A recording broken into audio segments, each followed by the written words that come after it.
കുറെ കാലമായി ഇപ്പോഴും നിർത്താതെ കുറെ സഭാവിശ്വാസികൾ അള്ളാഹുവും യഹോവയും ഒന്നാണെന്നും ഈസായും യേശുവും ഒന്നാണെന്നും പറഞ്ഞ് സമർത്ഥിച്ച് വിശ്വസിക്കുന്നു. കാരണം അവർക്ക് അടിസ്ഥാനമായി കിട്ടിയിരിക്കുന്നത് സഭയുടെ പ്രബോധനത്തിൽ വന്നിരിക്കുന്ന ചില ഭാഗങ്ങൾ മാത്രമാണ്. അപ്പോൾ അവർ വിശ്വസിക്കുകയാണ് സഭയ്ക്ക് ഒരിക്കലും തെറ്റുപറ്റില്ല. ഇങ്ങനെ ചിന്ത അവിടെ മനസ്സിൽ കയറി കഴിഞ്ഞു. മാർപ്പാപ്പയ്ക്ക് ഒരിക്കലും തെറ്റുപറ്റില്ല, വൈദികർക്ക് ഒരിക്കലും തെറ്റുപറ്റില്ല. പിന്നെ തെറ്റുപറ്റുന്ന ആർക്കാണ്? മറ്റുള്ളവർക്കാണ്. ഇങ്ങനൊരു ചിന്ത മസ്തിഷ്കശാളനം ചെയ്യപ്പെട്ട് ചില പ്രബോധനങ്ങൾ എടുത്തുകൊണ്ട് വന്ന് അങ്ങനെ സ്ഥാപിച്ചു വെച്ചിട്ടുണ്ട്. അതുകൊണ്ട് എന്ത് സംഭവിച്ചു? അങ്ങനെ ചിന്ത വന്നപ്പോൾ തന്നെ തെറ്റ് പറ്റില്ല എന്നൊരു ചിന്ത മനുഷ്യ മനസ്സിലേക്ക് കടന്നു വന്നു. മാർപ്പാപ്പയ്ക്ക് തെറ്റാവരുണ്ട്, തെറ്റുപറ്റില്ല. യഥാർത്ഥത്തിൽ എന്താണ് എന്ന് അത് മനസ്സിലാക്കാതെ വിശ്വസിച്ച് പോകുന്ന ഒരു വിഭാഗത്തിന് വന്ന പ്രശ്നമാണ്. ആദ്യമേ മനസ്സിലാക്കുക, എനിക്ക് തെറ്റ് പറ്റില്ല എന്ന് ആരെങ്കിലും വിചാരിച്ചോ അവർക്ക് തെറ്റ് പറ്റിയിരിക്കും. നിങ്ങൾ അടുത്ത കാലത്ത് വലിയ ആത്മീയ പ്രസ്ഥാനങ്ങൾ പോലും പറയുന്നത് കേട്ടു, ഞങ്ങൾക്ക് തെറ്റ് പറ്റില്ല. എന്നിട്ട് ആ പറയുന്ന വാക്ക് തന്നെ മുഴുവൻ പിന്നെയുള്ള കണ്ടിന്യൂസ് തെറ്റുകളാണ് വരിക. അതുപോലെ തന്നെ സഭയ്ക്ക് തെറ്റ് പറ്റില്ലെങ്കിൽ പിന്നെ മാർപ്പാപ്പ മാപ്പ് പറയേണ്ട വല്ല ആവശ്യം ഉണ്ടായിരുന്നോ? ജോൺ പോൾ മാർപ്പാപ്പ ഒത്തിരി കാര്യങ്ങൾ മാപ്പ് പറഞ്ഞ ആളാണ്. അപ്പൊ സഭയ്ക്ക് തെറ്റ് പറ്റും, അത് നമ്മൾ ആദ്യം അക്സെപ്റ്റ് ചെയ്യാം. സഭയുടെ പ്രബോധനം തെറ്റുപറ്റില്ലേ? സഭയുടെ പ്രബോധനങ്ങളും തെറ്റ് പറ്റും, പറ്റില്ല എന്ന് പറയാൻ പറ്റത്തില്ല. മാർപ്പാപ്പയ്ക്ക് തെറ്റു പറ്റുമോ? മാർപ്പാപ്പയ്ക്കും തെറ്റുപറ്റും. മാർപ്പാപ്പയ്ക്ക് എപ്പോഴാണ് തെറ്റാവരമുള്ളത്? ഒരു മജിസ്റ്റേറിയം യൂസ് ചെയ്യുമ്പോൾ ആ സംഗതിക്ക് മാത്രമാണ്. വിശ്വാസ സത്യത്തെക്കുറിച്ച് ഒരു മജിസ്റ്റേറിയം യൂസ് ചെയ്യുന്ന കാര്യത്തിൽ തെറ്റ് പറ്റില്ല എന്നുള്ളത് തെറ്റാവരം വന്നു എന്ന് പറഞ്ഞിട്ട് മാർപ്പാപ്പ ഇതിലേയും പോകുമ്പോൾ വഴിയെ തോന്നുന്ന പോലെ എന്തെങ്കിലും പറഞ്ഞിട്ടുണ്ടെങ്കിൽ അതൊന്നും തെറ്റ് പറ്റില്ല എന്ന ഒരു അന്ധമായ വിശ്വാസം ഇന്ന് ക്രൈസ്തവരുടെ ഉള്ളിലേക്ക് കയറി തലയെ അങ്ങോട്ട് മസ്തിഷ്കശാളം ചെയ്തിരിക്കുക. അപ്പൊ അതുകൊണ്ട് തെറ്റ് പറ്റില്ല, സഭയ്ക്ക് തെറ്റ് പറ്റില്ല എന്നൊരു ചിന്ത കയറി കഴിഞ്ഞിരിക്കുന്നു.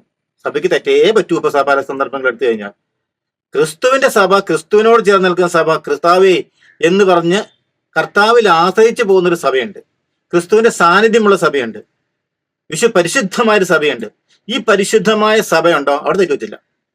കാരണം അതിനെ നയിക്കുന്ന കർത്താവ് തന്നെയാണ്. പക്ഷെ മിക്കപ്പോഴും പരിശുദ്ധ അല്ല. അതിൻ്റെ ഉള്ളിൽ വ്യക്തികളാവുന്ന വ്യക്തികളും പരിശുദ്ധരല്ലായിരിക്കും. സ്വന്തം മഹത്വം അന്വേഷിക്കുന്നവരായിരിക്കും ചിലപ്പോൾ.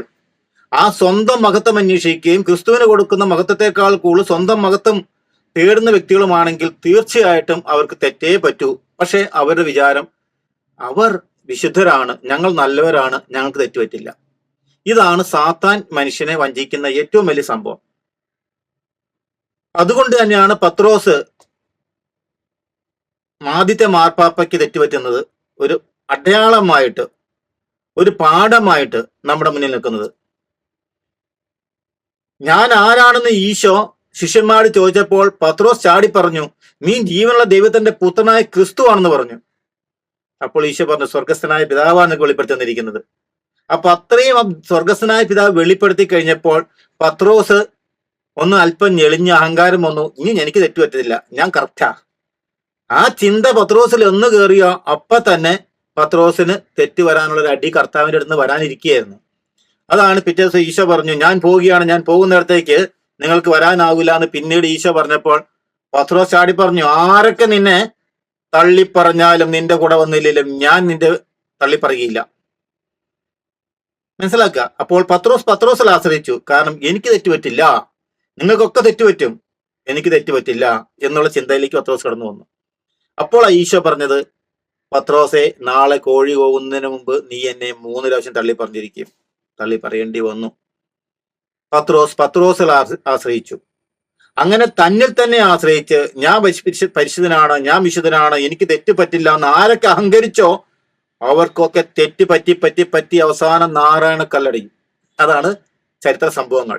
ഇഷ്ടം പോലെയുണ്ട്, ഇപ്പോഴും സംഭവിച്ചുകൊണ്ടിരിക്കുന്നതാണ്. ഞാൻ ഓരോന്നും എടുത്തു പറഞ്ഞാൽ ഓരോരുത്തർക്കും തെറ്റുപറ്റുന്ന കാര്യങ്ങൾ പറഞ്ഞു കഴിഞ്ഞാൽ പലർക്കും മുറിയുന്നത് കൊണ്ട്, പല ആത്മീയ പ്രസ്ഥാനങ്ങളും മുറിയുന്നതുകൊണ്ട് പറയുന്നില്ല. അതുകൊണ്ട് ഏത് ആത്മീയ പ്രസ്ഥാനകനായാലും, എത്ര വളർന്നാലും, എത്ര ഉന്നതനായാലും, എത്ര വലിയ അധികാരിയാണെങ്കിലും എനിക്ക് തെറ്റ് പറ്റില്ല, എല്ലാം അപ്രമാദീയനാണെന്ന് വിചാരിച്ചേക്കരുത്.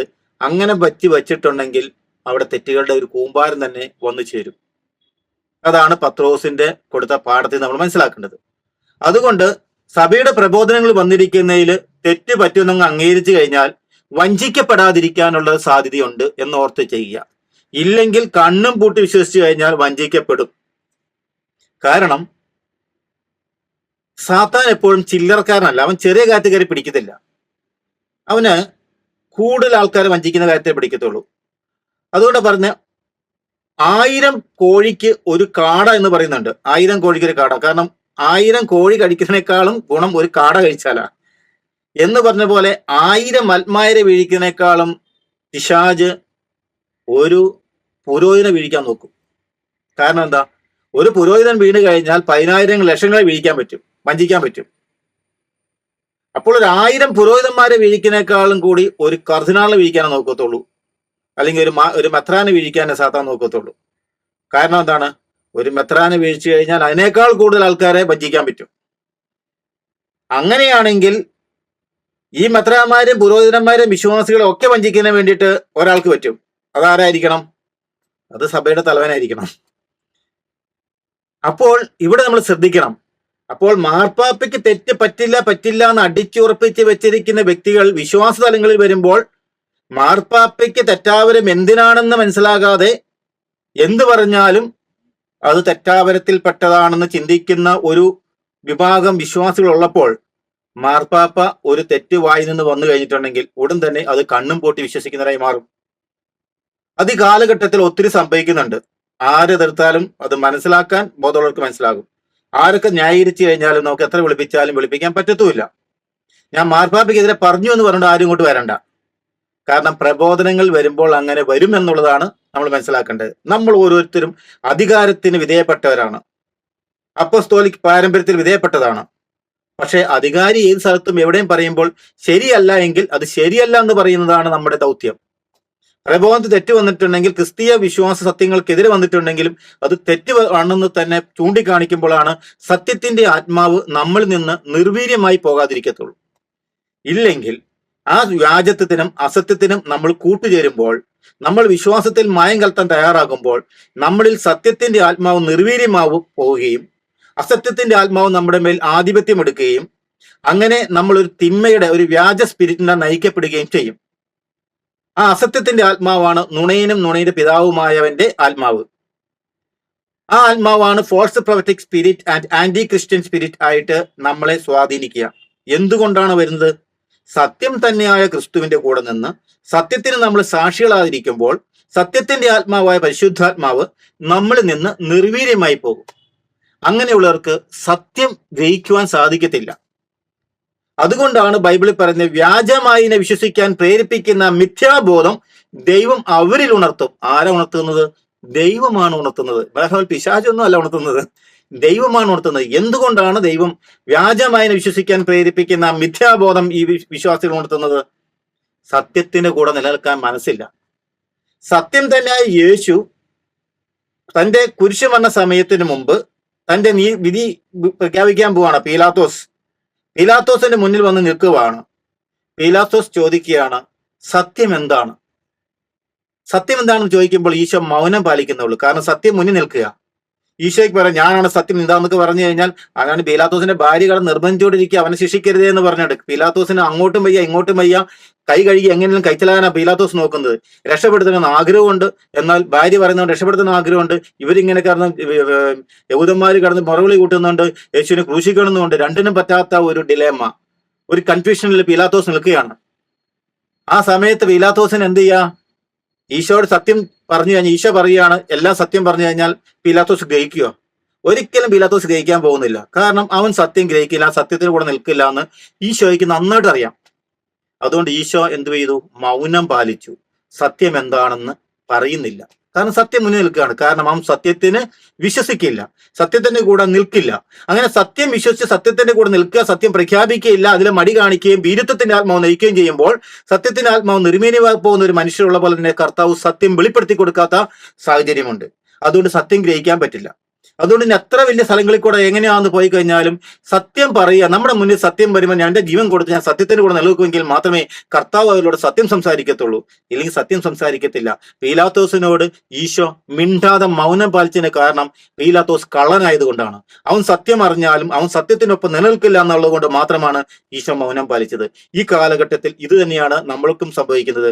നമ്മൾ സത്യത്തിൽ നിലനിൽക്കാതെ സത്യത്തെ ഒറ്റിക്കൊടുക്കുകയും നമുക്ക് ചിലപ്പോൾ വേദികൾക്ക് വേണ്ടി, ചില കാര്യങ്ങൾക്ക് വേണ്ടി, ചില പ്രീതികൾക്ക് വേണ്ടി, ചില സ്ഥാനമാന മുഖങ്ങൾ കിട്ടാൻ വേണ്ടിയിട്ട് സത്യത്തെ ഒറ്റിക്കൊടുത്തുകൊണ്ട് നമ്മൾ അധികാരികൾക്ക് വിധേയപ്പെട്ട് നിൽക്കുന്ന ഒരു സാഹചര്യമുണ്ട്. അവിടെ സത്യത്തിന്റെ ആത്മാവ് നിർവീര്യമായി പോവുകയും ചെയ്യും. പരിശുദ്ധാത്മാവ് സംസാരിക്കുകയില്ല. നമ്മൾ ഒത്തിരി അത്ഭുതങ്ങളോ രോഗശാന്തികളോ എന്തൊക്കെ അത്ഭുതങ്ങൾ ചെയ്തു കഴിഞ്ഞാലും ശരി, വലിയ വചന പ്രഘോഷനും വലിയ ശുശ്രൂഷനായാലും ശരി, സത്യത്തിന്റെ ആത്മാവ് നിർവീര്യമായി കഴിഞ്ഞാൽ അവൻ പഠിച്ചു വെച്ചിരിക്കുന്ന അതരവ്യായാമങ്ങൾ സംസാരിക്കുക എന്ന് മാത്രമേ ഉള്ളൂ. അതുകൊണ്ടാണ് ഈ കാലഘട്ടത്തിൽ ഒത്തിരി പേര് ചില കാര്യങ്ങൾ വെച്ച് മസിൽ പിടിച്ചുകൊണ്ട് സഭയുടെ പ്രീതി പിടിച്ച് സഭയുടെ കൂടെ നിന്ന് സഭയുടെ കൂടെ നിൽക്കുമ്പോൾ അധികാരികളുടെ കൂടെ നിൽക്കാൻ വിചാരിച്ചിരിക്കുന്നത്. സഭ എന്ന് പറഞ്ഞാൽ വെറും അധികാരികളല്ല, ഹൈറാർക്കിക്കൽ ഉണ്ട്, ശരിയാണ്. പക്ഷെ ക്രിസ്തുവിന്റെ മിസ്റ്റിക്കൽ ബോഡിയാണ്. ക്രിസ്തുവിന്റെ മിസ്റ്റിക്കൽ ബോഡി എന്ന് പറഞ്ഞാൽ ക്രിസ്തുവിന്റെ ആത്മാവിനോട് ചേർന്ന് നിൽക്കുന്ന ആത്മാക്കളുടെ ബന്ധമാണ്, ഒരു കൂട്ടായ്മയാണ്. കോറിന്തോസിന് 1 കോറിന്തോസിൽ 12-ാം അധ്യായത്തിൽ അങ്ങോട്ട് വായിച്ചു കഴിഞ്ഞാൽ അറിയാം ക്രിസ്തു ശിരസും ശരീരമായ അവയവങ്ങളുമായിരിക്കുന്നത്. അപ്പോൾ അത് നമ്മൾ ആ ഹൈറാർക്കിയിൽ നമ്മൾ ഈ മിസ്റ്റിക്കൽ ബോഡിയിലെ അവയവങ്ങളും അവയവത്തിന്റെ ഹൈറാർക്കി നാം നോക്കിയാൽ മതി. അപ്പോൾ ഇതിൽ നിന്ന് നമ്മൾ മനസ്സിലാക്കണം. നെക്സ്റ്റ്, ഇനി സഭയുടെ പ്രബോധനത്തിനെ കുറിച്ച് നമ്മൾ പറയുമ്പോൾ ഞാൻ ഓരോ നിങ്ങൾ വ്യക്തമാക്കാം. നിങ്ങൾ അധികം കടന്ന് മെഴുകേണ്ട ആവശ്യം ഈ സഭാവിശ്വാസികളെ ആരെയും പ്രീതിപ്പെടുത്താൻ വേണ്ടിയിട്ട് കാര്യമില്ല. ഒരു തെറ്റ് പറ്റിക്കഴിഞ്ഞാൽ അത് തെറ്റാന്ന് അംഗീകരിച്ച് അത് തിരുത്താൻ നോക്കിയാണ് വേണ്ടത്. ഇനി തിരുത്തിയില്ലെങ്കിലും അത് തെറ്റാണെന്ന് അറ്റ്ലീസ്റ്റ് മനസ്സിലാക്കി വെച്ച് കഴിഞ്ഞാൽ നിങ്ങളുടെ ആത്മാവ് അസത്യത്തിന്റെ കൂടെ നിന്ന് അസത്യത്തെ പിശാചിന് ദൈവമെന്ന് വിളിച്ച് വഞ്ചിക്കപ്പെടാതിരിക്കാൻ സാധ്യമാവും, പിശാചിന്റെ കൂടെ പോകാതിരിക്കാൻ സാധ്യമാവും. അവസാനം എതിർ ക്രിസ്തു ഞാനാണ് ക്രിസ്തു ഞാനാണ് ദൈവം എന്ന് വന്ന് പിശാചി വന്ന് മുന്നിൽ നിന്ന് കഴിയുമ്പോൾ, ഓ ഹല്ലയോ യേശു ക്രിസ്തുവെ നീ ആയിരുന്നോ എന്റെ ദൈവം എന്ന് പറഞ്ഞ് ആ പിശാചിന്റെ കൂടെ പോകാൻ നിൽക്കേണ്ട എന്നാണ് എനിക്ക് പറയാനുള്ളൂ. അതുകൊണ്ട് തന്നെയാണ് ഞാൻ ഇത് പറയുന്നത്. കാരണം ഒത്തിരി ആത്മാക്കൾ വഞ്ചിക്കപ്പെടും. യേശു ക്രിസ്തുവിന്റെ രൂപത്തിൽ തന്നെ സാത്താൻ വന്ന് നിൽക്കും. ഇന്ന് പല വ്യക്തികളുടെ മുന്നിൽ യേശു ക്രിസ്തുവിന്റെ രൂപത്തിൽ തന്നെ യേശു ആണെന്ന് പറഞ്ഞു, ഞാനാണ് യേശു ക്രിസ്തു എന്ന് പറഞ്ഞുകൊണ്ട്, ഞാനാണ് ചിലപ്പോൾ യേശുവാന്ന് വന്ന് പറഞ്ഞുകൊണ്ട്, ഏത് പേരായാലും ശരി ആ രൂപത്തിലും അതേ ഭാവത്തിലും വന്ന് നിൽക്കും. കാരണം യേശുവിനെ ദർശിച്ചുകൊണ്ടിരിക്കുന്ന വ്യക്തിയുടെ മുന്നിൽ യേശുവിനെ വഞ്ചിക്കാൻ വേണ്ടി പിശാച് തന്നെ രൂപത്തിൽ വരുന്ന സാഹചര്യമാണ്. അതാണ് യേശു പറഞ്ഞത്, ഒത്തിരി കള്ളക്രിസ്തുമാരും ഒത്തിരി വ്യാജ ക്രിസ്തുമാരും ഇവിടെ പ്രത്യക്ഷപ്പെടും. അതെ, ഒത്തിരി പേർക്ക് പ്രത്യക്ഷപ്പെട്ടുകൊണ്ടിരിക്കുന്നത്. അവരെ കണ്ടിട്ട് നമ്മളും പലരും കാണുന്നവരും അത് യേശുക്രിസ്തു എന്ന് വിചാരിച്ചുകൊണ്ട് പോവുകയാണ്. അപ്പോൾ പിന്നെ അങ്ങനെ വിശ്വസിച്ച് പോകുമ്പോൾ തന്നെ വ്യാജ ക്രിസ്തുവിന്റെ കൂടെ നിൽക്കുകയാണെങ്കിൽ വചനമൊക്കെ എടുത്ത് ഉപയോഗിക്കും, പ്രാർത്ഥിക്കും, പറയുകയും ഒക്കെ ചെയ്യുകയൊക്കെ ചെയ്യും. പക്ഷെ ഇവരെ നയിക്കുന്ന ഒരു സ്പിരിറ്റിന്റെ ഒരു ലക്ഷ്യമുണ്ടായിരിക്കും. ആ ലക്ഷ്യം ആത്യന്തികമായി വിശ്വാസികളുടെ ആത്മാക്കളെ വഞ്ചിക്കാൻ വേണ്ടി മാത്രമായിരിക്കും. അതുകൊണ്ട് അങ്ങനത്തെ ഒത്തിരി കെണികൾ വരുന്നതുകൊണ്ട് നമ്മൾ വളരെ ശ്രദ്ധാപൂർവം വേണം. അതുകൊണ്ടാണ് വളരെ ശ്രദ്ധാപൂർവം യേശുക്രിസ്തുവിന്റെ പ്രബോധനങ്ങളിൽ നിന്ന് യേശുക്രിസ്തുവിന്റെ അസ്തിത്വം മനസ്സിലാക്കിക്കൊണ്ട് വേണം നമ്മൾ വിശ്വാസത്തിൽ വളരാൻ വേണ്ടിയിട്ട്. അങ്ങനെ വരുമ്പോൾ നിങ്ങളൊരു കാര്യം മക്കളെ നിങ്ങൾ മനസ്സിലാക്കുക, ദൈവത്തിന്റെ അസ്തിത്വം എന്താണെന്ന് അറിയാതെ പോയതാണ് നമ്മുടെ ഏറ്റവും വലിയ പാളിച്ച. അതായത് പിതാവിന്റെയും പുത്രന്റെയും പരിശുദ്ധാത്മാവിന്റെയും എസൻസ്, സബ്സ്റ്റൻസ് ഓഫ് ഗോഡ്, അത് യേശുക്രിസ്തുവിന്റെ പ്രബോധത്തിൽ നിന്ന്, സഭയുടെ പ്രബോധത്തിൽ വ്യക്തമായി കിടപ്പുണ്ട്. യേശുക്രിസ്തുവിന്റെ പ്രബോധത്തിൽ നിന്ന് നമ്മളത് മനസ്സിലാക്കുമ്പോൾ അറിയാൻ പറ്റും ദൈവം എന്താണ്. അതുകൊണ്ട് നമ്മൾ ദൈവം എന്താണെന്ന് നമ്മൾ മനസ്സിലാക്കിയിരിക്കണം. ദൈവം എന്താണെങ്കിൽ ആ എന്താണെന്നുള്ളതിന്റെ മീനിങ് തന്നെയാണ് പിതാവ് എന്താണ്, പുത്രൻ എന്താണ്, പരിശുദ്ധാത്മാവ് എന്താണെന്ന്. ഈ സബ്സ്റ്റാൻസ് കൊണ്ടാണ് പിതാവും പുത്രനും പരിശുദ്ധാത്മാവും ഒന്നായിരിക്കുന്നത്. ആ സബ്സ്റ്റാൻസ് ആണ് ചർച്ചിന്റെ സബ്സ്റ്റാൻസ് എന്ന് മാത്രമേ ചർച്ച ആകത്തുള്ളൂ. അപ്പോൾ സത്യവും സ്നേഹവും ജീവനും നീതിയും കരുണയുമായ ദൈവത്തിന്റെ എസൻസിലെ മായം കലർത്തിയൊരു സാധനമില്ല. സത്യം എന്ന് പറഞ്ഞാൽ സത്യമാണ്. സ്നേഹം എന്ന 110 മാറ്റുള്ള സാധനമാണ്. സത്യത്തിന്റെ 10 മാറ്റ്, സത്യവും സത്യത്തിന്റെ പൂർണ്ണതയും, സ്നേഹവും സ്നേഹത്തിന്റെ പൂർണ്ണതയും, ജീവനും ജീവന്റെ പൂർണ്ണതയും, കരുണയും കരുണയുടെ പൂർണ്ണതയും, നീതിയാണ് നീതിന്റെ പൂർണ്ണതയും. എന്താണോ ദൈവത്തിന്റെ എസൻസ് അത് പൂർണ്ണനാണ്. അതാണ് പൂർണ്ണനായ ദൈവം. അതിലൊരു ഉടായ്പോ അഡ്ജസ്റ്റ്മെന്റോ ഒന്നും ഇല്ല. നമുക്ക് അഡ്ജസ്റ്റ്മെന്റ് കൊടുക്കാനേ പറ്റത്തില്ല. അതാണ് നമ്മൾ ഈ കാര്യത്തിൽ മനസ്സിലാക്കേണ്ടത്. അതുകൊണ്ട് യേശുക്രിസ്തുവിന് ഇതൊക്കെ പറയാം, അതുപോലെ നമുക്ക് സാധിക്കത്തില്ല എന്ന് പറയുന്ന ഒത്തിരി പണ്ഡിതന്മാരെ ഞാൻ കണ്ടിട്ടുണ്ട്, കേട്ടിട്ടുണ്ട്. അതുകൊണ്ടാണ് ഞാൻ പറഞ്ഞത്, ബൈബിളിൽ തന്നെ വ്യക്തമായിട്ട് ഈശോ പറയുന്നത് തന്നെ അത് പൂർണ്ണമാണ്. അതുകൊണ്ട് ഈശോ പ്രാർത്ഥിച്ചത് സ്വർഗസ്വനായ പിതാവ് പരിപൂർണനായിരിക്കുന്ന പോലെ നിങ്ങളും പരിപൂർണനായിരിക്കുക എന്ന് പറയുന്നത്. അതുകൊണ്ട് ഇവിടെ പെർഫെക്ഷനിസം എന്ന് പറയുന്ന സംഗതിയെ എതിർക്കുന്ന ഒരു കൂട്ടർ ഇവിടെ തന്നെയുണ്ട്. യേശുക്രിസ്തു പെർഫെക്റ്റ് ആണെന്ന് പറഞ്ഞു നമ്മളും പെർഫെക്റ്റ് ആകാൻ പറ്റത്തില്ല എന്ന് പറയുന്ന വാദികളുണ്ട്. അതിന് അപൂർണതാവാദികൾ എന്ന് പറയുക. അപ്പൊ യേശുക്രിസ്തുവിനെ പോലെ തന്നെ ആവുന്നു. യേശുക്രിസ്തു ഒരു പൂർണ്ണതാവാദിയായിരുന്നു. യേശുക്രിസ്തു ഒരു പൂർണ്ണതാവാദിയായിരുന്നു. പക്ഷെ ഇക്കാലഘട്ടത്തിൽ സഭയിൽ വരുന്ന ഒത്തിരി പ്രബോധകർ എപ്പോഴും അപൂർണതാവാദത്തെ സപ്പോർട്ട് ചെയ്യുന്നവരാണ്. യേശുക്രിസ്തുവിന് ചെയ്യാൻ പറ്റാത്ത, നമ്മളെ കൊണ്ട് സാധിക്കാൻ പറ്റാത്ത ഒരു കാര്യം ഈശോ പറഞ്ഞിട്ടില്ല, തന്നിട്ടുമില്ല. അതുകൊണ്ടാണ് എന്റെ സ്വർഗസ്ഥനായ പിതാവ് പരിപൂർണനായിരിക്കുന്ന പോലെ, യേശുക്രിസ്തു പരിപൂർണനായിരിക്കുന്ന പോലെ നമ്മളോടും പരിപൂർണനായിരിക്കാൻ പറഞ്ഞു കഴിഞ്ഞാൽ പരിപൂർണരാകാൻ പറ്റും. അതിനു വേണ്ടി ആ പരിശുദ്ധാത്മാവ് തന്നിട്ട് പോയതല്ല. ചുമ്മാ തോണ്ടിക്കളിക്കാൻ വേണ്ടി തന്നൊന്നുമല്ല പരിശുദ്ധാത്മാവിനെ. പരിശുദ്ധാത്മാവ് തന്നിട്ടുണ്ട്, പരിശുദ്ധ കുർബാന തന്നിട്ടുണ്ട്, ഇനി അതിനെല്ലാം കൂടെ നമുക്ക് സഹായത്തിന് പരിശുദ്ധ അമ്മയെ തന്നിട്ടുണ്ട്, ഒത്തിരി പ്രാർത്ഥനകൾ തന്നിട്ടുണ്ട്, ഡെലിവറൻസിന് പ്രാർത്ഥനയുണ്ട്. നമുക്ക് എന്തിനാ കുറവുള്ളത്? എന്തിനേലും കുറവുണ്ടോ? എന്നിട്ട് നമുക്ക് എന്താണ്, നമുക്ക് പിന്നെ ഈ ക്രിസ്തുവിനെ പരിശുദ്ധാത്മാവ് നിറയാത്ത ആ ശിഷ്യന്മാരെ നോക്കിക്കൊണ്ട് അയ്യോ അവർ പരിശുദ്ധന്മാര് കണ്ടല്ലോ, പരിശുദ്ധനെ അടുത്ത് ഓടി ഒളിച്ചു എന്നൊക്കെ പറഞ്ഞുകൊണ്ടാണ് നമ്മൾ പല പ്രബോധനം ടീച്ചിങ് കേൾക്കാം. എത്ര ദയനീയമാണിത്. ഈ പഴയ ശിഷ്യന്മാര് യേശുക്രിസ്തുവിന്റെ കൂടെ ഒട്ടി നടന്നിട്ടും പരിശുദ്ധാത്മാവ് നിറയാതെ യേശുവിനെ പിടിക്കപ്പെട്ട് കഴിഞ്ഞപ്പോൾ ഓടി ഒളിച്ച ശിഷ്യന്മാരെ കണ്ടാണ് നമ്മൾ മാതൃകയായിട്ട് വളരേണ്ടത്? അല്ല. യേശുക്രിസ്തുവിന്റെ കുരിശുമരണ ശേഷം യേശുക്രിസ്തു മരിച്ച് ഉയർത്തെഴുന്നേറ്റ് യേശുക്രിസ്തു ശിഷ്യന്മാർക്ക് പ്രത്യക്ഷപ്പെട്ട് സ്വർഗാരോഹണം ചെയ്യുന്ന സമയത്ത് പറഞ്ഞു, നിങ്ങൾ ഇത് ഇവിടെ വിട്ട് പോകരുത്, നിങ്ങളിവിടെ നിൽക്കുക, നിങ്ങൾ വളർന്നിട്ടില്ല മക്കളെ, നിങ്ങൾ പൂർണ്ണത പ്രാപിച്ചിട്ടില്ല മക്കളെ, നിങ്ങളിവിടെ നിൽക്കുക, നിങ്ങളോട് വിട്ട് കഴിഞ്ഞ് ഈ അവസരം നിങ്ങൾ പോയി കഴിഞ്ഞാൽ നിങ്ങൾ പണിയൊപ്പിക്കും. അതായത് തന്നെ ആശ്രയിച്ച പത്രോസ് പറ്റിച്ച പോലെ, യൂദാസ് പോയ പോലെയുള്ള പണികൾ നിങ്ങൾ കാണിക്കത്തുള്ളൂ. അതുകൊണ്ട് നിങ്ങൾ ഇവിടെ വിട്ട് പോകരുത്, നിങ്ങൾ ഇവിടെ നിൽക്കുക മക്കളെ എന്ന് പറഞ്ഞിട്ടാണ് ഈശോ മോളോട്ട് പോയത്. ഉന്നതത്തിൽ നിന്ന് പരിശുദ്ധാത്മാവ് വന്ന് നിറഞ്ഞിട്ട് മാത്രം നിങ്ങൾ ശക്തി പ്രാപിക്കും, എന്നിട്ട് മാത്രം നിങ്ങൾ ഭൂമിയുടെ അറ്റം വരെ പോകാവൂ എന്ന് പച്ചയ്ക്ക് കൊടുത്തിട്ടാണ് പോയത്. അപ്പം അത്രയും പരിശുദ്ധാത്മാന്ന് പറഞ്ഞാൽ പിന്നെ ഇതേ ശിഷ്യന്മാരാണ് ഞഞ്ഞാപിഞ്ഞ പറഞ്ഞു നടന്നിട്ടില്ല. ഓർത്തു വയ്ക്കുക, ഒരു ശിഷ്യനും പിന്നെ ഞഞ്ഞാപിഞ്ഞ പറഞ്ഞിട്ടില്ല, അയ്യോ ഞങ്ങൾ ബലഹീനരാണ്, ഞങ്ങൾ ഇങ്ങനെ ബുദ്ധിമുട്ടി പോകുന്നവരാണ് എന്ന് പറഞ്ഞ് കരഞ്ഞിട്ടും പിഴിഞ്ഞിട്ടും ഇല്ല. അവര് യേശുക്രിസ്തു മരിച്ചതുപോലെ യേശുക്രിസ്തുവിന് വേണ്ടി സ്വന്തം ജീവൻ കൊടുത്ത് മരിക്കാൻ തയ്യാറായ ഭീരുക്കളല്ലാത്ത ധീരന്മാരായിരുന്നു. ധീര രക്തസാക്ഷികളെ അവർ മരിക്കുക ചെയ്തത്. കൂടെ നിന്ന് യേശുവിന്റെ നെഞ്ചോട് ഹൃദയത്തോട് ചേർന്ന് നിന്ന ശിഷ്യൻ മാത്രമാണ് മര്യാദയ്ക്ക് കട്ടിലിൽ കിടന്ന് മരിച്ചത്. ബാക്കിയൊക്കെ അല്ലാതെ വിത്തം മരിച്ചു. ഇതൊക്കെ നമുക്ക് അറിയാവുന്ന കാര്യമാണല്ലോ. അപ്പോൾ ഇത് എവിടെയാണ് നമ്മൾ ഇതിന്റെ പാഠം പഠിക്കേണ്ടത്? അതുകൊണ്ട് നമ്മൾ എപ്പോഴും മനസ്സിലാക്കണം, സഭയുടെ പ്രബോധനത്തിലെ ഈ ചില കാര്യങ്ങൾ എടുക്കാൻ പോകുമ്പോൾ എന്തുകൊണ്ട് വന്നു? ഭീരുത്വം കൊണ്ട് വന്നു. ഇപ്പൊ ഒത്തിരി ആൾക്കാർ ഇതിൽ കിടന്ന് മെഴുകുന്ന കാണാം. ഈ സഭയുടെ പ്രബോധനത്തിൽ തെറ്റ് വരില്ല എന്നൊരു കോൺസെപ്റ്റ് മനസ്സിൽ കയറിയത് കൊണ്ട് അതിനെ എങ്ങനെയെങ്കിലും മെഴുകി വെളുപ്പിച്ച് ന്യായീകരിച്ച് സഭയുടെ സംരക്ഷകരായി നിൽക്കുക. നിങ്ങൾ ആരും ഒന്നും സഭയെ സംരക്ഷിക്കാൻ ആരും പോകേണ്ട ആവശ്യമില്ല. കർത്താവിന്റെ മിസ്റ്റിക്കൽ ബോഡി സംരക്ഷിക്കാൻ അറിയാം. ഒരു വിശ്വാസിയും ആൾക്കാർ സംരക്ഷിച്ചുകൊണ്ടൊന്നും അല്ല കർത്താവിന്റെ സഭ നിലനിൽക്കുന്നത്. ചിലർ എന്തെങ്കിലും പറഞ്ഞു തരാം, നീ എടാ മുള്ളാണിയെ കയറി തൊഴിക്കരുത്, ഇരുമ്പാണി കയറി തൊഴിക്കരുതെന്ന് പറയും. പലത് ഇരുമ്പാണിയല്ല, ചിലത് തുരുമ്പാണിയാ. തുരുമ്പാണിയെ തൊഴിച്ച തുരുമ്പ് കഴിച്ച കാലിന് കേടുന്നേ ഉള്ളൂ.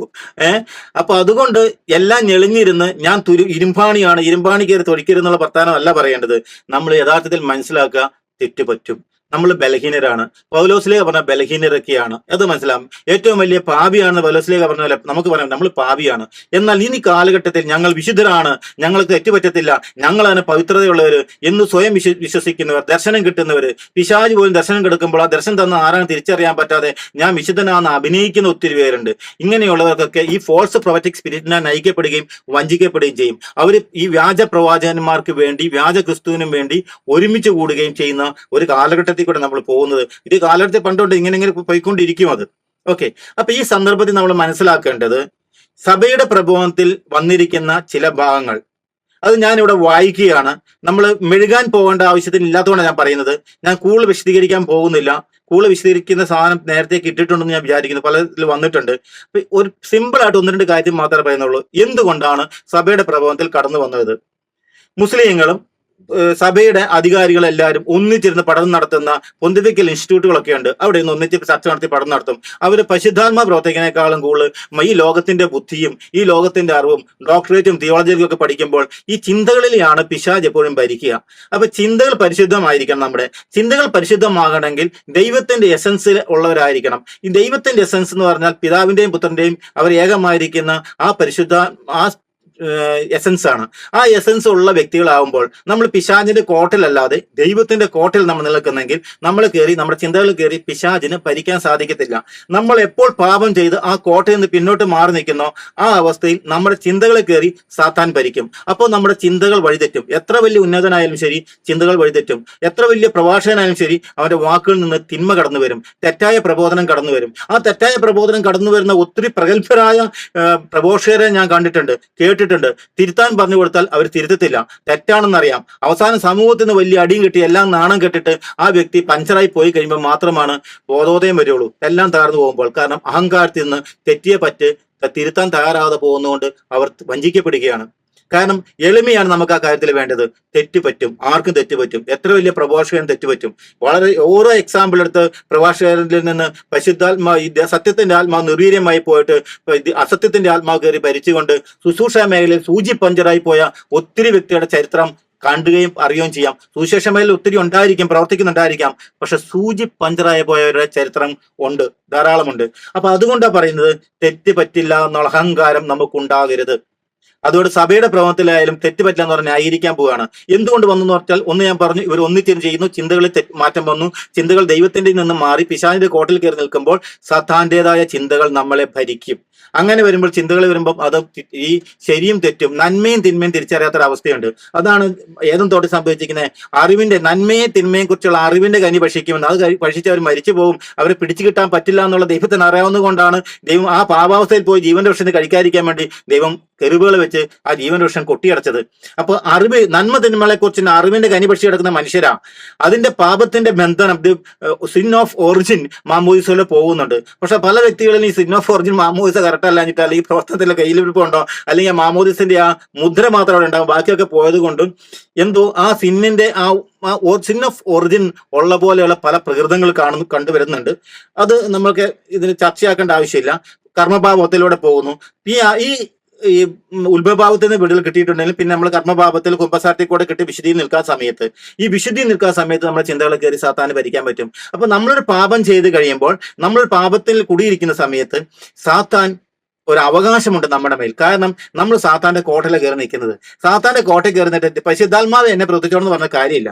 ആദ്യം നമ്മൾ സാത്താന്റെ കോട്ടയിൽ നിന്ന് പുറത്തേക്ക് ചാടണം. അതായത് അസത്യത്തിന്റെ കോട്ടിൽ നിന്ന്, വ്യാജത്വത്തിന്റെ കോട്ടിൽ നിന്ന്, സ്നേഹത്തിന്റെ എഗൈൻസ്റ്റ് നിൽക്കുന്ന സ്വാർത്ഥതയുടെയും അഹങ്കാരത്തിന്റെയും ആത്മീയ അഹങ്കാരത്തിന്റെയും ജഡികതയുടെയും ഒക്കെ കോട്ടിൽ നിന്ന് നമ്മൾ പുറത്തേക്ക് ചാടണം.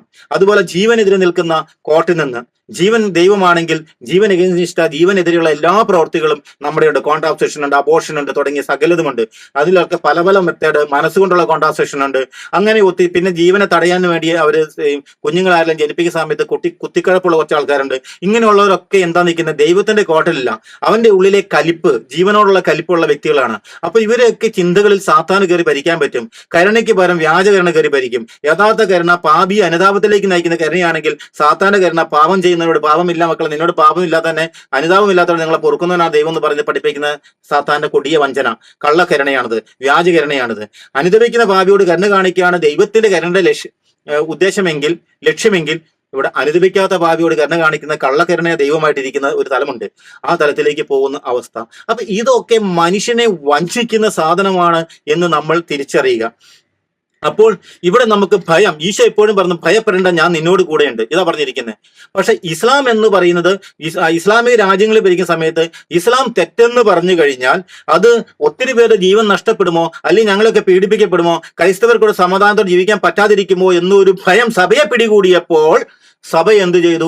കുറച്ച് അഡ്ജസ്റ്റ്മെന്റുകൾക്ക് മായം കലർത്താനും തയ്യാറായതിന്റെ പ്രതിഫലനമാണ് സഭയുടെ പ്രബോധനങ്ങൾ കയറി വന്നിരിക്കുന്ന സംഗതി. അതുകൊണ്ട് അത് കുത്തിച്ചേർക്കാൻ വേണ്ടി ചില സാഹചര്യങ്ങൾ ഒരുക്കിക്കൊണ്ട് അതിനുള്ളിൽ കയറ്റി.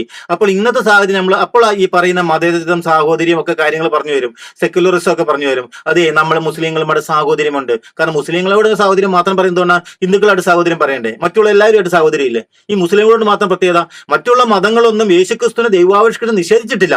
എന്നാൽ ഇസ്ലാം മാത്രമാണ് യേശുക്രിസ്തു ദൈവാവിഷ്യം നിശ്ചയിച്ചു വന്നിരിക്കുന്നത്. അതുകൊണ്ടാണ് കത്തോലിക് സഭയുടെ മതബോധ ഗ്രന്ഥം 67 വ്യക്തമായി പറയുന്നത്, യേശുവിൽ ക്രിസ്തുവിൽ പൂർത്തീകരിക്കപ്പെട്ട ദൈവാവിഷ്കം നിഷേധിക്കുന്ന മതവുമായി കത്തോലിക് സഭയ്ക്ക് യാതൊരു ബന്ധമില്ലെന്ന് പറഞ്ഞാൽ, യേശുക്രിസ്തു ദൈവാവിഷ്കം നിഷേധിച്ച ഒരു മതമേ ഉള്ളൂ, അത് ഇസ്ലാം മതമാണ്. ആ മതത്തിൽ തന്നെ സാഹോദര്യം കൂടുന്നതിലെ കുനിഷ്ഠ എന്താണ്? അവിടെയാണ് തിരിച്ചറിയേണ്ടത്. കത്തോലിക് സഭയുടെ യഥാർത്ഥമായ ഒരു പ്രബോധനമാണ് അവിടെ കിടക്കുന്നത്. അതിനെ വഞ്ചിക്കരുത്. രണ്ടാമത്, അപ്പോൾ അതിനെ ബേസ് ചെയ്ത് നമ്മൾ പാപവുമായിട്ട് ഒരു ഉടമ്പടി വെക്കാൻ പോയപ്പോഴാണ്, അല്ലെങ്കിൽ ഭീരുത്വം കൊണ്ട് നമ്മൾ മതേതരത്വം പറയാൻ പോയത്, ഭീരുത്വം കൊണ്ടുള്ളൊരു മതേതരത്വം, ഇതാണ് വ്യാജകരണ വരി. ഭീരുത്വമുള്ള വ്യക്തികളിലാണ് വ്യാജകരണ കയറി പിടികൂടുക. അങ്ങനെയുള്ളവരാണ് ഇസ്ലാമിനെ നോവാതെ നോക്കുക, ഇസ്ലാമുമായി ബന്ധപ്പെട്ടവരെ നോവാതെ നോക്കുക എന്ന ഒരു വസ്തുത കടന്നു വരുന്നത്. ഇത് വ്യാജകരണയുടെ ലക്ഷണമാണ്. എന്നിട്ട് ഞാൻ സമാധാന പാലകനാണ്, എനിക്ക് തെറ്റില്ല, ഞാൻ മുസ്ലിങ്ങളോട് കരുണ കാണിക്കണം. ഇത് ഭീരുത്വത്തിന്റെ ആത്മാവ് നയിക്കുന്ന സകല മനുഷ്യരിലും കുട്ടിക്കൊണ്ടിരിക്കുന്ന പൈശാചികതയുടെ ഭാവമാണിത്. അതാണ് കള്ളക്കരുണയായ ദൈവം, ഈ ലോകത്തിന്റെ അധിപതിയായ, ഈ ലോകത്തിന്റെ അധികാരിയായ കള്ളക്കരുണയായ ഒരു ദൈവമുണ്ട്. യഥാർത്ഥ ദൈവം കരുണയാവുന്നത് കള്ളക്കരുണയല്ല, വ്യാജകരുണയല്ല, അനുദപിക്കുന്ന പാപിയോട് കരുണ കാണിക്കുന്ന പൂർണ്ണമായ കരുണയുള്ള ദൈവം. ആ ദൈവമാണ് യേശുക്രിസ്തു. അപ്പൊ ആ കരുണയുള്ള ദൈവത്തിന് പകരം കള്ളക്കരുണയായ എന്തു തോന്നിയാസവും വ്യഭിചാരവും കൊലപാതകവും നടത്തിയാൽ ഞാൻ പരമകാരുണ്യവാനാണ്, നിങ്ങളുടെ പാപങ്ങളെല്ലാം പുറത്തു തരും, ബാക്കി നിങ്ങൾ അനുദപിക്കൊന്നും വേണ്ട, അനുതാപത്തെക്കുറിച്ച് അവിടെ മിണ്ടത്തില്ല. ഇതേ ഒരു സാഹചര്യമാണ് ഇന്ന് സഭയിൽ കടന്നു വന്നിരിക്കുന്ന ഏറ്റവും വലിയ പ്രശ്നം. അതായത് യേശുക്രിസ്തു പറഞ്ഞ പോലെ നമ്മൾ പറയില്ല. യേശുക്രിസ്തു എന്താണ് പറഞ്ഞത്? യേശുക്രിസ്തു വ്യക്തമായി പറഞ്ഞു വെക്കുന്നു. ഒരു പാപിനി വന്ന സമയത്ത് പറഞ്ഞു, നിന്നെ ഞാനും വിധിക്കുന്നില്ല, പൊയ്ക്കൊള്ളുക, മേലിൽ പാപം ചെയ്യരുത്. ഈശോ പറഞ്ഞ രണ്ട് കാര്യമുള്ളൂ. നിന്നെ ഞാൻ വിധിക്കുന്നില്ല മകളെ, ഞാൻ വിധിക്കാൻ ഇപ്പൊ വന്നതല്ല, ഞാൻ വിധിക്കാൻ വീണ്ടും വരാനിരിക്കുന്നേ ഉള്ളൂ. ഇപ്പൊ ഞാൻ നിങ്ങളുടെ രക്ഷകനാണ്, അതുകൊണ്ട് എന്നെ വിധിക്കുന്നില്ല, പൊയ്ക്കൊള്ളുക, മേലിൽ പാപം ചെയ്യരുത്. രണ്ടാമത് ഈശോ പറയുന്നത് എന്താണ് പറയുന്നത്? മേലിൽ പാപം ചെയ്യരുത്. ആദ്യം വിധിക്കുന്നില്ല, പൊയ്ക്കോളൂ, മേലിൽ പാപം ചെയ്യുന്ന പറയുന്നത്. പക്ഷെ ഇപ്പൊ ഈ കാലഘട്ടത്തിൽ നമ്മൾ എന്താ പറയുന്നത്? ഓ, നിന്നെ വിധിക്കാൻ ഞാൻ ആര്? Who am I to judge you എന്നാ ചോദിക്കുള്ളൂ. ഞാൻ വിശുദ്ധനാണ്, ഞാൻ വലിയവനാണ്, ഞാൻ പുണ്യാളനാണ്, എനിക്ക് നിന്നെ വിധിക്കാനുള്ള യോഗ്യതയില്ല, നിങ്ങൾ ആരും വിധിക്കരുത് എന്ന് പറയുന്ന തലമാണ് ഇവിടെ നടക്കുന്നത്. എന്തെങ്കിലും നീ ചെയ്യുന്നത് തെറ്റാണ് മകനെ, ചെയ്യരുത് എന്ന് പറയാനുള്ള കപ്പാസിറ്റി ഇല്ല. അങ്ങനെയെങ്കിൽ നമ്മൾ പറഞ്ഞു കഴിഞ്ഞാൽ നീ ആരടാ വിധിക്കാൻ, നിനക്ക് വിധിക്കരുത്, വിധി ഏൽപ്പിച്ചിട്ടില്ല എന്ന് പറയുന്ന ഒരു വ്യാജ വിധി, നമ്മൾ സത്യം പറയാൻ അനുവദിക്കാത്ത രീതിയിൽ നമ്മളെ മേൽ പറയുക, കുറ്റം പറയരുത്, കുറ്റം വിധിക്കരുത് എന്നൊക്കെ പറഞ്ഞുകൊണ്ട് നമ്മളെ വേട്ടയാടുന്ന ഒരു വ്യാജ വിധി നമ്മുടെ പുറകെ നടക്കുന്നുണ്ട്. വ്യാജകരുണ, വ്യാജവിധി, വ്യാജ സ്നേഹം, ഇവ സത്യം പറയാൻ ഈ വിശ്വാസികളെ അനുവദിക്കാത്ത ഒരു തലത്തേക്കൂടെയാണ് നമ്മൾ ഈ കാലഘട്ടത്തിൽ പോയിക്കൊണ്ടിരിക്കുന്നത്. ഇനി സഭയുടെ പ്രബോധനം ഞാൻ പറയുമ്പോൾ ശ്രദ്ധിക്കുക. CCC 841 ഇത് മാത്രമേ പറയുന്നുള്ളൂ. രക്ഷയുടെ പദ്ധതി സൃഷ്ടാവിനെ അംഗീകരിക്കുന്നവരെ കൂടി ഉൾക്കൊള്ളുന്ന ഒന്നാണ്. അവരിൽ ഒന്നാമതായിട്ടുള്ള അബ്രഹാമത്തിന്റെ വിശ്വാസം പുലർത്തുന്നു എന്ന് പ്രഖ്യാപിക്കുന്ന മുസ്ലിമുകളാണ്. എബ്രഹാമത്തിന്റെ വിശ്വാസം പുലർത്തുന്നു എന്ന് പ്രഖ്യാപിക്കുന്ന മുസ്ലിം എന്ന് പറയുമ്പോൾ അവിടെ തന്നെ അടിസ്ഥാന തെറ്റായി. ബൈബിളിൽ എബ്രഹാമും ഖുറാനിലെ ഇബ്രാഹിമും രണ്ടുപേരും വ്യക്തികളല്ല, രണ്ടുപേരുടെ അപ്പന് തന്നെ വ്യത്യസ്തരാണ്. രണ്ടുപേരും ഒന്നുമല്ല. അതുകൊണ്ട് ഡ്യൂപ്ലിക്കേറ്റിനെ ഉണ്ടാക്കി വെച്ചിട്ട് ഡ്യൂപ്ലിക്കേറ്റിന്റെ വിശ്വാസവും ഒറിജിനൽ വിശ്വാസവും ഒരുപോലെയാണോ എന്ന് ചോദിച്ചിട്ടുണ്ടെങ്കിൽ അത് ഒരുപോലെ അല്ല. അതുകൊണ്ട് ഡ്യൂപ്ലിക്കേറ്റും ഒറിജിനലും ഒന്നാമെന്ന് പറഞ്ഞുകൊണ്ട് അവിടെ വിശ്വാസം പുലർത്തുന്ന ഇവരാണെന്ന് പറയുന്നതിൽ അർത്ഥമില്ലാത്തതുകൊണ്ട് CCC 841 ഇതിൽ വന്നാൽ എവിടെയോ തെറ്റ് കടന്നുകൂടി. അത് ശരിക്ക് മാറ്റേണ്ടതാണ്. രണ്ടാം വത്തിക്കാൻ കൗൺസിൽ തിരുസഭയെക്കുറിച്ചുള്ള ഡോഗ്മാറ്റിക് കോൺസ്റ്റിറ്റ്യൂഷൻ 16ാം ഖണ്ഡികയിൽ പറയുന്നത്, പരിത്രാണ പദ്ധതി സൃഷ്ടാവിനെ അംഗീകരിക്കുന്നവരെല്ലാം തന്നെ ആശ്ലേഷിക്കുന്നു. അവരിൽ പ്രാധാന്യമറിയിക്കുന്നവർ അബ്രഹാമിന്റെ വിശ്വാസം മുറുകെ പിടിക്കുന്നവരാണ്. അപ്പൊ അബ്രഹാമിന്റെ വിശ്വാസം നേരത്തെ പറഞ്ഞ പോലെ തന്നെ എബ്രഹാമും ഇബ്രാഹിമും രണ്ടായതുകൊണ്ടും എബ്രഹാമിന്റെ വിശ്വാസം അല്ലാത്തതുകൊണ്ടും എബ്രഹാം ബലിയർപ്പിച്ച മകനെ അല്ല ഇബ്രാഹിം ബലിയർപ്പിച്ച മകൻ എന്ന് പറയുന്നത് കൊണ്ടും ആ ഉടമ്പടി അവിടെ തന്നെ തെറ്റാണ്. അതുകൊണ്ട് ഈ രണ്ടും എബ്രഹാമിക് റിലീജിയൻ അല്ലാത്തത് കൊണ്ട്, അവരുടെ എബ്രഹാമിന്റെ വിശ്വാസവും എബ്രഹാമിന്റെ ദൈവവും അല്ലാത്തത് കൊണ്ട്, ഇബ്രാഹിമിന്റെ ദൈവവും ഇബ്രാഹിമിന്റെ വിശ്വാസവും ഒന്നല്ലാത്തത് കൊണ്ട്, എബ്രഹാമിന്റെ വിശ്വാസം അല്ലാത്തത് കൊണ്ട് അള്ളാഹും യഹോവയും ഒന്നാണെന്നും ഇസ്ലാമും മുസ്ലിമും സാഹോദര്യമാണെന്നും പറയുന്നത് അടിസ്ഥാനപരമായി തെറ്റാണ്. അത് ഈ കൃപവത്തിൽ കടന്നു വന്ന തെറ്റാണ്. ഇനി മൂന്നാമത് പറയുന്നത് നോസ്റ്റേറ്റത്തെ, രണ്ടാം വത്തിക്കാൻ കൗൺസിൽ നോസ്റ്റേറ്റത്തിൽ അക്രൈസ്തവ മതങ്ങളുടെ സഭയ്ക്കുള്ള നിലപാടിനെ കുറിച്ച് പറയുന്നത് എല്ലാം കറക്റ്റാണ്, ബാക്കിയൊക്കെ ശരിയാ. പക്ഷെ അവിടെ ഇസ്ലാം മതത്തെ കുറിച്ച് പറയുന്ന ഭാഗത്തിൽ ഒരു ഒത്തിരി പാളിച്ചുണ്ട്. കാരണം സത്യത്തിന്റെ ആത്മാവ് വരുന്ന കാര്യം പറയുന്നുണ്ട്. നിത്യസത്യത്തിന്റെ രശ്മി മറ്റുള്ള മതങ്ങളിലുണ്ട്, അതൊക്കെ ശരിയാ. നിത്യസത്യത്തിന്റെ രശ്മിയുണ്ട്, നിത്യ അസത്യത്തിന്റെ രശ്മിയുണ്ട്, എല്ലാം ഉണ്ട്. ഈ അസത്യത്തിന്റെ രശ്മിയിൽ നിന്നും സത്യത്തിന്റെ രശ്മിയിൽ നിന്നും നമുക്ക് നിത്യസത്യമായ ക്രിസ്തുവിലേക്ക് എത്താനുണ്ട്. അത് എന്നെ 2ൽ വ്യക്തമായി പറയുന്നുണ്ട്. അതൊക്കെ കറക്റ്റായിട്ട് ഒന്നും ഞാൻ എതിർപ്പ് പറയുന്നില്ല, എല്ലാം ഓക്കെയാ.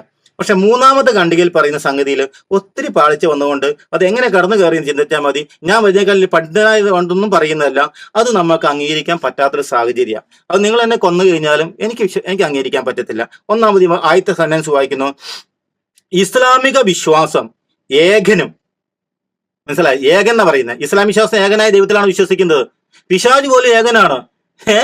പക്ഷെ ദൈവം എന്ന് പറയുന്നത് ക്രിസ്ത്യാനിയുടെ ദൈവം ത്രിയേകനാണ്. അതുകൊണ്ട് അടിസ്ഥാനപരമായി ആദ്യത്തെ വാക്ക് തന്നെ തെറ്റാ. ഇസ്ലാമിക വിശ്വാസം ഏകനും, ഏകനല്ല, ഏകൻ പിശാച് ഏകനാണെന്നേ. ദൈവം ഏകനാന്ന് പറയാം, പക്ഷെ ദൈവം ത്രിയേകനാണ്, വെറും ഏകനല്ല. അതുകൊണ്ട് ത്രിയേക ദൈവം മാത്രമാണ് യഥാർത്ഥ ദൈവം. അതുകൊണ്ട് ആദ്യത്തെ വാചകം തന്നെ തെറ്റാണ്. രണ്ടാമത് സജീവനാണോ? സജീവനായിട്ട് ഒത്തു തന്നെ ഉള്ളൂ. ജീവൻ നൽകുന്ന സജീവനായിട്ട് മനുഷ്യന് ഞാനാണ് വഴിയും സത്യവും ജീവനും, എന്നിൽ വിശ്വസിക്കുന്ന ഒരിക്കലും മരിക്കില്ല എന്ന് പറഞ്ഞ് മരിച്ച് ഉയർത്തെഴുന്നേറ്റ് സ്വർഗം നിത്യം ഉയർത്തെഴുന്നേറ്റ് ഇപ്പം നമ്മളോട് വസിക്കുന്നത്, ഇന്നും ജീവിക്കുന്നവൻ ദൈവം, നിത്യം ജീവിക്കുന്നവൻ ദൈവം സജീവനായ ഒന്നേ ഉള്ളൂ, യേശുക്രിസ്തു ഉള്ളൂ. അല്ലാതെ മരിച്ചുപോയ മറ്റുള്ളതൊന്നുമല്ല, അല്ലെങ്കിൽ ഉയർത്തെഴുന്നേക്കാത്ത മറ്റൊന്നുമല്ല, ഇല്ലെങ്കിൽ ആരോ എവിടെ ഇരുന്ന് ഞാനാണ് പരമകാരന, ഞാനാണ് ദൈവം എന്ന് പറഞ്ഞുകൊണ്ട് ദൈവമാകണമെന്നില്ല. അങ്ങനെ ഒത്തിരി പേർക്കും ആർക്കും അവകാശം സ്വന്തം ദൈവമാണെന്ന് പറഞ്ഞിട്ടുണ്ട്. ആൾ ദൈവങ്ങൾക്ക് ഒത്തിരി വരാം. ഞാനാണ് യേശുക്രിസ്തു എന്ന് പറഞ്ഞവൻ വരാം. ഇതിലൊന്നും നമുക്ക് വിശ്വസിക്കാൻ സാധ്യമാവില്ല. പിന്നെ സജീവനല്ല. മൂന്നാമത്തെ, അതുകൊണ്ട് അത് തന്നെ തെറ്റാണ്. മൂന്നാമത്തത് അസ്തിത്വാത്മകനും. എന്താണ് അസ്തിത്വം? ദൈവത്തിന്റെ അസ്തിത്വം എന്ന് പറഞ്ഞാൽ സത്യവും സ്നേഹവും ജീവനും നീതിയും കരുണയുമാണെങ്കിൽ ദി എസൻസ് ഓഫ് ഗോഡ്. ഈ എസൻസ് ഓഫ് ഗോഡിലാണ് പിതാവും പുത്രനും പരിശുദ്ധാത്മാവും ഒന്നായിരിക്കുന്നത്. ആ ഇമേജിനെ സൃഷ്ടിക്കപ്പെട്ട നമ്മൾ ആ ഇമേജ് നഷ്ടപ്പെട്ടതിന് ശേഷം യേശുക്രിസ്തു എന്ന ഇമേജ് നമുക്ക് വേണ്ടി എടുത്തു തന്നു. എന്നിട്ട് ആ ഇമേജിൽ വസിക്കേണ്ടതാണ് ക്രിസ്ത്യാനി. ആ ഇമേജ് ഉള്ളവൻ ആ സഭയിൽ ഉണ്ടാവത്തുള്ളൂ. ആ ഇമേജ് ഉള്ളതാണ് കറക്റ്റ് സഭ എന്ന് പറയുന്നത്. അതായത് ദൈവത്തിന്റെ അസ്തിത്വം ഉള്ളതാണ്. എന്നാൽ പിശാചിന്റെ അസ്തിത്വം നേരെ ഓപ്പോസിറ്റ് ആണ്. അതുകൊണ്ട് ദൈവത്തിന്റെ അസ്തിത്വമല്ല മറ്റുള്ള അസ്തിത്വം. ഇസ്ലാമിന്റെ ദൈവത്തിന്റെ അസ്തിത്വം ബൈബിളിലെ ദൈവത്തിന്റെ അസ്തിത്വമല്ല. അതുകൊണ്ട് അസ്വസ്ഥാത്മകൻ എന്ന് പറയുന്നത് നമുക്ക് അംഗീകരിക്കാൻ പറ്റുന്ന സംഗതിയല്ല. അടുത്ത കരുണാർദ്രനം. ഞാൻ പറഞ്ഞു കഴിഞ്ഞു. കരുണാർദ്രൻ, ദൈവത്തിന്റെ കരുണ എന്താണ്? ദൈവത്തിന്റെ കരുണ എന്താണ്? അനുദപിക്കുന്ന ഭാവിയോട് കരുണ കാണിക്കുന്ന കരുണാർദ്രനാണ് ദൈവം, യഥാർത്ഥ ദൈവം. അത് ബൈബിളിൽ നിന്ന് വ്യക്തമാണ്. എന്നാൽ ഇസ്ലാമിൽ വ്യക്തമാകുന്ന ദൈവം എന്ന് പറയുന്നത് ഈ കരുണാർദ്ദം എന്ന് പറഞ്ഞാൽ അനുദപിക്കാത്ത ഭാവിയോട് എന്ത് തോന്നിയാസം കാണിച്ചാലും ഓരോ ആയത്തെടുത്ത് നിങ്ങൾ വായിച്ചു നോക്കുക. അവിടെ കാണും ഇന്നത് പോയി കൊല്ലുക, അവിശ്വാസികളെ കൊന്നുകളയുക. ദൈവം അള്ളാഹു നിങ്ങൾക്ക് എല്ലാം പുറത്തു തരുന്നു. അള്ളാഹു പരമകാരുണ്യവാനാണ്. അള്ളാഹു നിങ്ങൾക്ക് എല്ലാം പുറത്തു തരുന്നു. അള്ളാഹു പരമകാരുണ്യവാനാണ്. ഈ കരുണാർദ്ദനല്ല. അതുകൊണ്ടാണ് മുജാഹിദ് വാലിശ്ശേരി പോലെ ഇന്ന് പറയുന്നത് മുഹമ്മദ് നബി 25 പേരുടെ കഴുത്തർത്ത് കൊന്നു കഴിഞ്ഞാലും അതിനെയാണ് കാരുണ്യം എന്ന് പറയുന്നത്. ഇതാണ് കരുണ. അള്ളാഹുവിന്റെ കരുണയല്ല, യഹോവയുടെ കരുണ. ഇത് നമ്മൾ മനസ്സിലാക്കുക. അടുത്ത സർവശക്തനും സ്വർഗ ഭൂലോകങ്ങളുടെ സൃഷ്ടാവും മനുഷ്യരോട് സംഭാഷിക്കുന്നവനും അള്ളാഹു ആണ് സർവശക്തൻ. അപ്പൊ പിന്നെ യഹോവയോ സർവശക്തനല്ല. പിന്നെ ഇത് കുറെ സമയമായതുകൊണ്ട് പെട്ടെന്ന് നിർത്തുകയാണ്. സ്വർഗ ഭൂലോകങ്ങളുടെ സൃഷ്ടാവ്. സ്വർഗഭൂലോകങ്ങൾ സൃഷ്ടിച്ച അള്ളാഹു ആണോ യഹോവയാണോ സൃഷ്ടാവ്? മനുഷ്യരോട് സംഭാഷിക്കുന്നവനും, മനുഷ്യരോട് സാത്താൻ സംസാരിക്കും, ദൈവവും സംസാരിക്കും, എല്ലാം സംസാരിക്കും. പക്ഷെ അതിനെ തിരിച്ചറിയാൻ പറ്റണം. അതിനാണ് ദൈവം നമുക്ക് പരിശുദ്ധാത്മ തന്നിരിക്കുന്നത്. പരിശുദ്ധാത്മ വിവേചനം തന്നിട്ടുണ്ട്. നമ്മളൊരു കത്തോലിക്കനാകുക അല്ലെങ്കിൽ ഏതെങ്കിലും സഭാവിശ്വാസി ആകുന്ന ആളല്ല പ്രധാനം. പരമപ്രധാനം നമ്മൾക്ക് പരിശുദ്ധാത്മാവിന്റെ വിവേചനപരം സൗജന്യമായി നൽകുന്ന ആത്മാക്കളെ വിവേചിച്ചറിയാനുള്ള ഒരു വരം നമുക്കുണ്ടാകണം. അങ്ങനെ വരുമ്പോൾ മാത്രമേ തിരിച്ചറിയാൻ പറ്റത്തുള്ളൂ. അതുകൊണ്ട് തന്നെ പിന്നെ പറയുന്ന ഭാഗങ്ങളൊക്കെ പ്രവാചകനായി ബഹുമാനിക്കും. മുസ്ലിങ്ങൾ പ്രവാചകനെ അംഗീകരിക്കുന്നതുകൊണ്ടും പരിശുദ്ധ അമ്മയെ പറയുന്നത് കൊണ്ടും അംഗീകരിക്കുന്നതുകൊണ്ടും ആദരിക്കുന്നതുകൊണ്ടും മുസ്ലിങ്ങളോടാണ് നമുക്ക് വലിയ ചേർച്ച എന്ന് പറഞ്ഞാൽ ആ ചേർച്ചയില്ല. യേശു ക്രിസ്തുവിനെ പ്രവാചകനായിട്ട് ആരും അംഗീകരിക്കേണ്ട ആവശ്യമില്ല. കാരണം യേശു ക്രിസ്തു പ്രവാചനല്ല. യേശു ക്രിസ്തുവിന് ആരൊക്കെ വന്ന് പ്രവാചനം മുസ്ലിങ്ങൾ പറഞ്ഞ അജണ്ടയോടുകൂടി കത്തോലിക് സഭയ്ക്ക് ഉള്ളിൽ കയറി വന്നിട്ട് യേശുക്രിസ്തു പ്രവാചകനാണെന്ന് പറഞ്ഞുകൊണ്ട് ആ പ്രവാചകത്തിൽ അല്ല വിശ്വസിക്കുന്നത്. സത്യവും സ്നേഹവും ജീവനും നിധിയും കരുണയുമായ പിതാവിന്റെ ഏകപുത്രനായ യേശുക്രിസ്തുവിലാണ് ഞങ്ങൾ വിശ്വസിക്കുന്നത്. ആ യേശുക്രിസ്തുവിന്റെ അസ്തിത്വമല്ല അള്ളാഹുവിന്റെ അസ്തിത്വം. ആ അസ്തിത്വം അല്ല പ്രവാചകന്മാരുടെ അസ്തിത്വം. പ്രവാചകന്മാരുടെ അവസാനത്തെ പ്രവാചകൻ ശ്രാപകനായ ഈശോ പറഞ്ഞു കഴിഞ്ഞു. അവൻ വന്നു. എന്തിനാ വന്നത്? അവൻ യേശുക്രിസ്തുവിനെ ചൂണ്ടിക്കാണിക്കാൻ വന്നതാണ്. അതാ വരുന്ന രക്ഷകൻ. ആ രക്ഷകനെ ചൂണ്ടിക്കാണിക്കാൻ വന്നത്. വളഞ്ഞതൊക്കെ യേശുക്രിസ്തു വന്ന് നേരെയാക്കുന്നവനായിരുന്നു. യേശുക്രിസ്തു വന്ന് എല്ലാം നേരെയാക്കി. അതിനുശേഷം AD 600 യേശുക്രിസ്തു പറഞ്ഞതിനൊക്കെ നിഷേധിച്ചുകൊണ്ട് അതിനൊക്കെ വളച്ചൊടിച്ചു പോയത് ആരായിരുന്നു? ആ വളച്ചൊടിച്ചു പോയത് മുഹമ്മദിലൂടെ വന്നതിനെ വളച്ചൊടിച്ച് നേരെയാക്കാൻ വേണ്ടിയാണ് കത്തോലിക്ക സഭ ഇവിടെ വരേണ്ടത്. അതിനാ കത്തോലിക്ക സഭ യേശുക്രിസ്തുവിന്റെ സഭയോടെ സ്ഥാപിച്ചിരിക്കുന്നത്. യേശുക്രിസ്തു മിസ്റ്റിക്കൽ ബോഡിയായി ഒരു ഹൈറാർക്കി സ്ഥാപിച്ചിരിക്കുന്നത് ഈ വളഞ്ഞതൊക്കെ നേരെയാക്കി പറയാൻ വേണ്ടിയാണ്. വളഞ്ഞതൊക്കെ നേരെയാക്കി പറഞ്ഞിട്ടുണ്ട്. പക്ഷെ അതിന്റെ ഉള്ളിൽ ചില കാര്യങ്ങൾ കടന്നുപോയത് കൊണ്ട് അത് വളഞ്ഞു തന്നെ ഇരിക്കുകയാണ്. ഈ വളഞ്ഞത് പിന്നെ നേരെയാക്കേണ്ടതുണ്ട്. ആ നേരെയാക്കാൻ നമുക്ക് സാധിക്കേണ്ടതുണ്ട്. അതുകൊണ്ട് സത്യത്തിന്റെ ആത്മാവ് നമ്മൾ വസിക്കുമ്പോൾ, സത്യത്തിന്റെ മായം കലർത്താൻ നമുക്ക് ജീവിക്കാൻ തയ്യാറാകുമ്പോൾ, സത്യത്തിന്റെ ആത്മാവ് നമ്മൾ നിർവീര്യമായി പോകാതിരിക്കുമ്പോൾ ഈ നമുക്ക് വെളിച്ചമുണ്ടാകും. അങ്ങനെയാണ് ഈ വെളിച്ചത്തിൽ നമുക്ക് ജീവന്റെ പ്രകാശം നഷ്ടപ്പെടാതിരിക്കുമ്പോൾ നമുക്ക് അന്ധകാരത്തിന്റെ പ്രവർത്തികൾ മനസ്സിലാക്കാൻ സാധിക്കത്തുള്ളൂ. അതുകൊണ്ട് നമ്മൾ എപ്പോഴും ഈ മനസ്സിലാക്കുക, ഖുർആൻ പറയുന്ന പ്രവാചകനല്ല യേശുക്രിസ്തു, ഈസായല്ല പ്രവാചകനായ, ഈസായല്ല ക്രിസ്ത്യാനികളുടെ ദൈവം. അതുകൊണ്ട് ക്രിസ്റ്റോളജി എന്ന് പറഞ്ഞിട്ട്, ക്രിസ്റ്റോളജി മാരിയ ജോസഫ് ഇവിടെ കൊണ്ട് സ്ഥാപിച്ച ക്രിസ്റ്റോളജി, അല്ലെങ്കിൽ മറ്റുള്ളവരൊക്കെ ഇവിടെ സ്ഥാപിച്ചുകൊണ്ടിരിക്കുന്ന ക്രിസ്റ്റോളജി, എല്ലാ ക്രിസ്റ്റോളജി അത് ക്രിസ്റ്റോളജി അല്ല, അത് ആന്റി ക്രിസ്റ്റോളജി ആണ്. അതായത് ഖുറാനിക് ക്രിസ്റ്റോളജി എന്ന് പറഞ്ഞാൽ ആന്റി ക്രിസ്റ്റോളജിയാണ്. ബിബ്ലിക്കൽ ക്രിസ്റ്റോളജി മാത്രമാണ് യഥാർത്ഥ ക്രിസ്റ്റോളജി. അതുകൊണ്ട് ബൈബിളിലെ യേശുക്രിസ്തുവിനെ ഇങ്ങോട്ട് കൊടുത്താൽ മതി. ഖുറാനിലെ ഈസായെ ഇങ്ങോട്ട് നമുക്ക് വേണ്ട. ഖുറാനിലെ ഈസ ഈസ് ആന്റി ക്രൈസ്റ്റ്, ബൈബിളിലെ ക്രൈസ്റ്റ് ഈസ് ദി ക്രൈസ്റ്റ്.